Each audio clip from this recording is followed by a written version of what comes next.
This is not okay. This needs to stop now. This is cancer. Yeah, Battlefield 4 doesn't have much left. Please leave the vehicle and spawn as infantry, as if I wouldn't get banned within 60 fucking seconds if I started zoozing on Charlie flag with Ike. You just can't win versus these admins. They will always find something to kick or ban you for. Enemy team was not even spawn trapped or had a bad time. And you know what? If they didn't have their god-awful auto-balancer, I would gladly switch to the weaker team and push the winners back. But no, you can't even do that. You see what I mean, that you just can't win versus these admins. But Ace, not every server is like that. Yes, but majority of them are.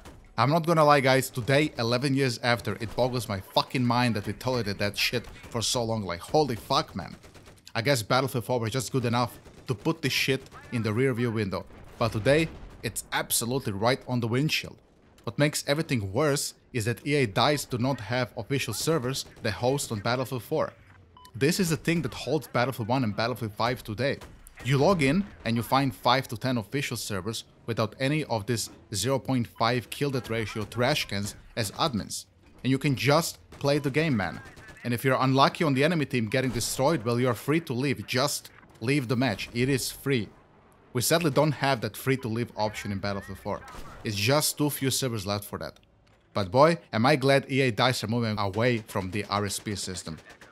All Battlefield really needs is a good anti-cheat and a good matchmaking system paired with the free to leave option. And that's it.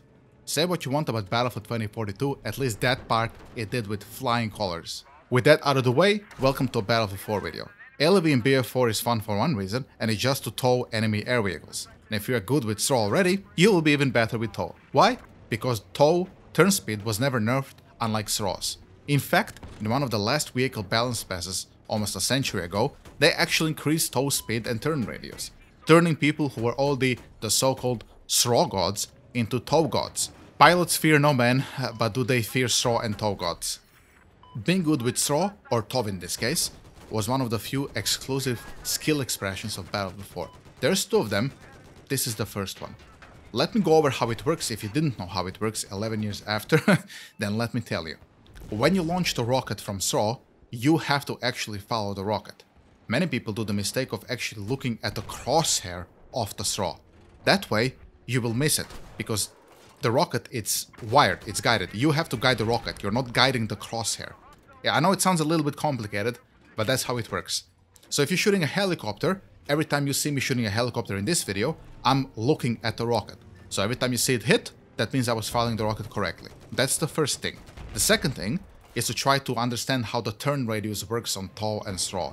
Now, on the SRO, as we mentioned earlier, it was nerfed a long time ago, so it's a little bit slower. Even today, I probably wouldn't be able to hit air vehicles with SRO because I never practiced on the new nerfed SRO. So-called new nerfed SRO, right? It's been nerfed ages ago.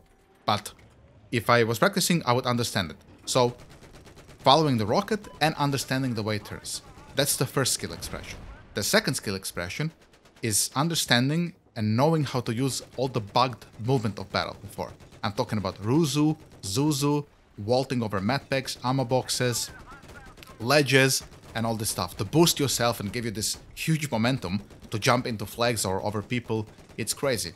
Now, of course, all of that is actually a bug. That's been confirmed to be a bug by many developers back in the day when I was giving feedback to developers, but they never fixed it. And I'm thinking, maybe it's a good thing they haven't fixed it, because it's one of the few portrayals of skill as infantry in Battlefield 4. And it's one of the reasons why you still have packed locker servers. I mean, when you compare packed locker servers to packed measure servers on BF3, there's way more locker servers. And no, the excuse isn't, oh, but BF3 is an older game. Dude, it's like 2 years older than BF4, you know, they're kind of in the same era. There's not much difference between 2011 and 2013 in terms of game development. The reason it's full is because people love to showcase that personal skill of understanding and of course abusing the Battlefield 4, all the various movement bugs. Those are the 2 things. If you did not possess those 2 things, then you had to have other things. The first one that comes to mind, you needed to understand the spawn points of every map. How they rotate, how they work, where they spawn first, can you pre-fire somebody, and those types of things. This leans, of course, more to the strategic part of Battlefield 4 rather than mechanical. You know, you knowing the spawn doesn't show mechanical skill, just shows that you understand the game. So that leans more towards game knowledge. You know, a lot of people like to make fun of Battlefield 4, but I have to tell you, somebody who played this game professionally, it really had a lot of showcases of skill, both mechanical, game knowledge, strategical. There was a lot of it that kind of, everything when it was combined together created a complete player. And if you had everything clicked, you were just very, very good at the game, and you were probably one of the best players ever. That's how it went. And the second thing about this more strategic part is understanding the map. The spawns is one thing, but you also have to know the map.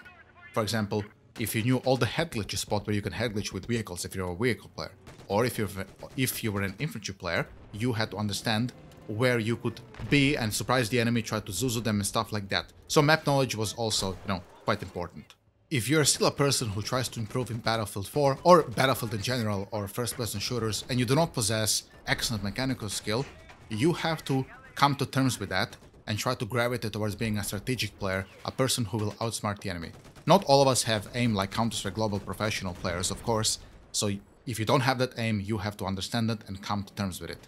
Trust me, I made some of those decisions long time ago, and it made me much more complete than I was back then. I had people on my comments and some of my friends asking me, what game should I use to warm up for the next Battlefield game, and even for Delta Force that's coming out on the 5th.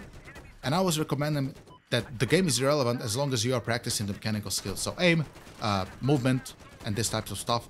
It doesn't matter what game you play, guys. It could be PUBG, it could be CSGO, it could be Battlefield, whatever. As long as you are practicing and trying to keep up to a sensitivity, you have to find the sensitivity you like and try to stick with it and try it for a week and then compare your performance with that sensitivity compared to the old one, that you were using before that, and see if you're improving. So what game you're using is irrelevant, though I will say if you had to pick one, I would most likely pick Battlefield 1 for one reason. We don't know if the new Battlefield game is gonna have movement like Battlefield 2042. So practicing movement in Battlefield 2042 is maybe pointless.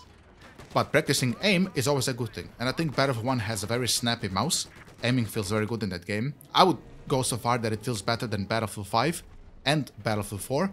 Battlefield 4 for a reason of, the random spread and recoil garbage, and Battlefield 5 because of the decoupled aim from center garbage that they had back then.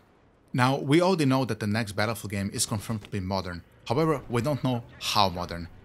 So let me explain that. Battlefield 3 is a modern game, right? It's Modern Warfare, but it's based in the 1990s war during Desert Storm and so on, at least in the vehicles we were given there and so on. Battlefield 4, it's a little bit more modern, comparable to today's times, where it's, US versus Russia versus China and all this more real world politics crap.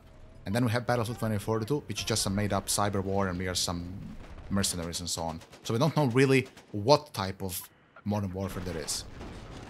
I think going modern is probably the safest choice for them after the disaster of Battlefield 2042, even though, as we established, that is also a modern game. But I will have to be honest here, I'm still not satisfied with Battlefield 5, and I still want a very nice immersive cinematic World War II game, style Battlefield 1, just in World War II with all of the iconic battles, Stalingrad, Battle of the Bulge, El Alamein, D-Day, all this other good stuff. They haven't given me that yet, and I was kind of hoping a little bit that the new game is gonna be that. So when I saw that it's modern, I was like, okay, I guess I'm gonna have to wait another 5 years, maybe then they release it.